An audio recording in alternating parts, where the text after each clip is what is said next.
Hola everybody!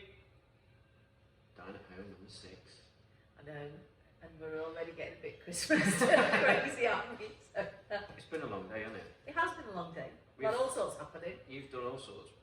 The great thing about the camera angle being in the situation, well, the place that it is, you can't see the state of the restaurant because at the moment I can look over there and see a pallet full of Sabre Smith's crisps, which are very tasty. And we've also got a Christmas tree up there somewhere. Anyway, it's a bit of a mess in here. And we've just had some blinds fitted as well. Yes. Now that the winter sun has gone, we have our winter sun blinds. They look really good though. They do look good. So anybody that's been dazzled in the evening before, you can rest assured it's not going to happen again. No. So we're going to South America this week, and I might as well just go through the menu. So we're going to start off with some 4 cheese quesadillas. We're going to go with some cochinas. I hope I pronounced that right. Which is some Brazilian spiced chicken croquettes with peri-peri mayonnaise. We've also got ceviche. So we're going to do some sea bass, which has been cured with some lime juice and chili and all that jazz, and it's going to be really tasty with some salsa. We've got some empanadas for the vegans, and these are filled with sweet potato, chickpea and spinach. Not just for the vegans, they're No, delicious. they're not just for the vegans actually. I don't know For why. the I don't know vegans. why I said that. And for the vegans, no, it's not. Actually, it's really tasty for It's a everybody. tasty dish that just happens to be vegan. Apologies. We've also got some sides of charred corn with chimichurri butter, tortilla crisp with charred tomato salsa. We're using your favourite tortilla crisp there as well. Yes, who knew there could be such a variety in tortilla crisp? Main courses, we've got frango churrasco. This is a dish actually that we've had in the past. I think it was something that Carl used to do back in the day when we had next door. But yeah, Brazilian style barbecue chicken, nice rice and peas with a bit of chorizo through actually and bacon. And then we've got a bit of a sauce on the side as well. So that was nice and tasty. We've got the mole. Yes. Now, this is taking a bit of time. We actually haven't got a photo of this because it's going to take so much time. But venison mole, which is a very super special dish in South America, or in Mexico. So it should have 4 or 5 at least different chilies. The Holy Trinity plus. And it should be really smoky, a huge amount of depth. Anyway, it's going to be really tasty, that one. The hake, which is a Peruvian-inspired dish. So they do, asudado is well, they typically use a different fish, like sea bass or something, but we didn't want to repeat it. And besides, hake is delicious and nice and meaty. And it's going to go on top of a tomato and white sauce with a little bit of paprika through it. And then we're going to turn some purple potatoes, because of course the origin of potato, we've got to honour it. And then for the vegetarian or vegan alternative, actually on the main courses, we've got the papillon creole, which is actually something that I came up with after speaking to D2. People might know D2, he's our barman, he's actually from Venezuela. Well, he's from all over actually. He speaks German, do you know that? Yes. Isn't his mother German? That would be why. Yeah, that's why. I think his mother's German. But he speaks Italian as well, English, Maybe and his mother's Spanish. Italian, I'm not sure. His mother is of European origin. It's for incredible. Sure. Anyway, so yeah, we're going to do a take on a dish that you'd find, which is like shredded meat through a stew, but instead of that, we're going to use enoki mushrooms and oyster mushrooms. Yeah, super tasty. Then desserts, we've got churros. This is something we actually touched on at date night actually during lockdown, and it was really well received. So we're going to do that again. This is with a chili chocolate dip, and then we've got dulce de leche cheesecake. Dulce de leche, what's not to like? What is not to like? And then we've got, I can't pronounce this, but canjisha or canjica nordestina, which I was really intrigued about the more I read about this. And it's a little bit, well, it's not something that I suppose people would expect, but it's a take on rice pudding, but instead of using rice, we're using sweet corn. I know, and I wasn't looking forward to it, but having tried it, it is really I nice. think it's really tasty, It's and it makes really totally nice. sense. Hot off the press, Hot off the press. by popular request, we have done some craft beer advent calendars. Aha! Yes. I saw Mandy building some the other day. So on your screen you'll probably see a photo of all the different varieties that you'll find in there. Lots of tinnies. Sarah's been really busy. Sarah's our purchasing manager. And you'll probably see on the deli floor as well over Christmas as well. But yeah, she's basically, she likes a beer like me. She knows what she's looking for, but there's some cracking beers in there.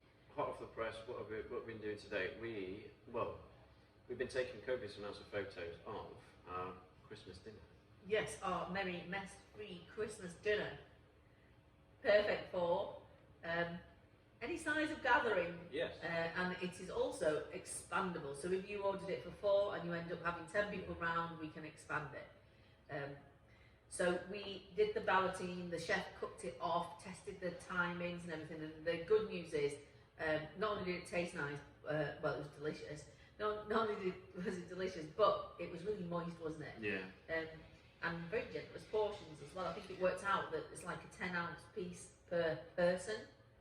If you know, isn't it? Yeah. You work out about 300 grams. 300 grams is Yeah, it's just, and that's not even including all your chipolatas and whatnot. and all that jazz, all the roasties. So it's a simple. Well, the reason why we're calling it Merry Messless Christmas is because we try and make it as easy as possible. We'll probably number and label certain packages, so it's a case of right, you pop that one in first, open a bottle of wine or the Baileys, pop number 2 in and number 3, go away. Pop number 4 in, pop number 5 and 6 in, done. It should all arrive basically for you to be able to play and serve at the table all at the same time. And it's perfect for people. I mean, obviously, there are some people that love cooking at Christmas, don't they? They like to do the whole works. They get their turkey, the fantastic whirled turkey, and do it all, and it's part of the day to do all the work. But this year, I think there'll be a lot of people who normally get fed by other people. You know, normally people that are normally guests and aren't that into cooking. Yeah. So this is perfect for them. It's also perfect for sending to, like, say, your auntie and uncle who are isolating. Yeah. You could send a Christmas dinner for 2 of them.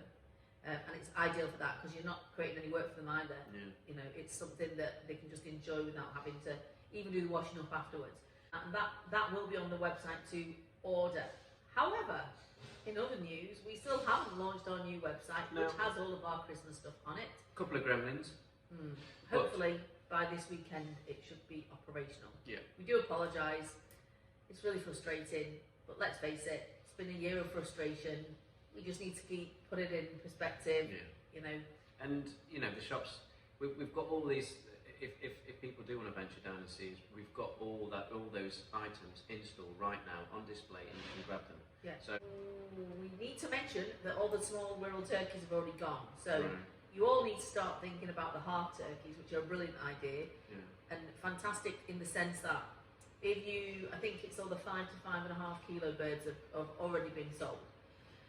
But they have the bigger turkeys, and you get half of it. So you could get half of a 10 kilo bird. Now the good thing about that is that you roast it flat so that the breast and the leg are up.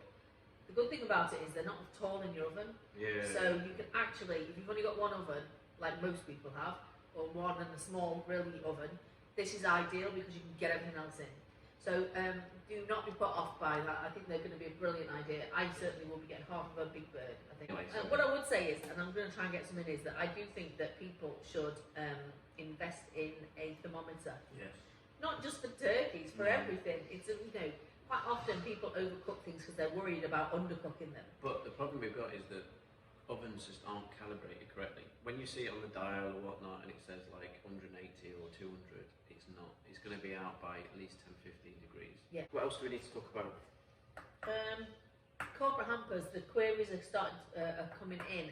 Please don't leave it too late. It's more a case of, because of what's happening globally, the supply chain is all to kilter. And the ports are struggling at the moment as well. Yeah. So even things like packaging, we need to be getting our orders in early. So if you want large quantities of any kind of hampers, which we are doing, and thank you very much for the ones that have ordered, please contact us sooner rather than later. I know it's November, but that's actually quite late for big orders of any kind of Christmas produce. And they are ideal at the moment, particularly with everybody working from home. Yeah. we've also got next week's menu to think about, or talk about.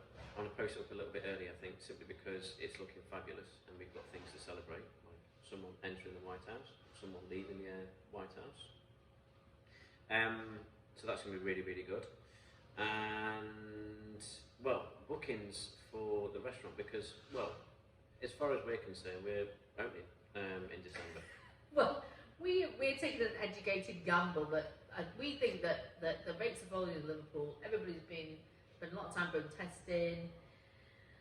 So we've opened the online bookings. Now, obviously, we will have to, if we're not allowed to, then we'll ring you all and tell you. But I think we've got a good feeling about it. Absolutely, and it's great. It's better to give people the opportunity at least to book in before Christmas anyway. So it could be that we need to have a discussion about what tiering, what the regulations are going to be. But let's just at least be hopeful that we're going to be we miss you all. We want you in. Exactly. And the restaurant needs to be tidied up because we've turned it into a hamper parlour.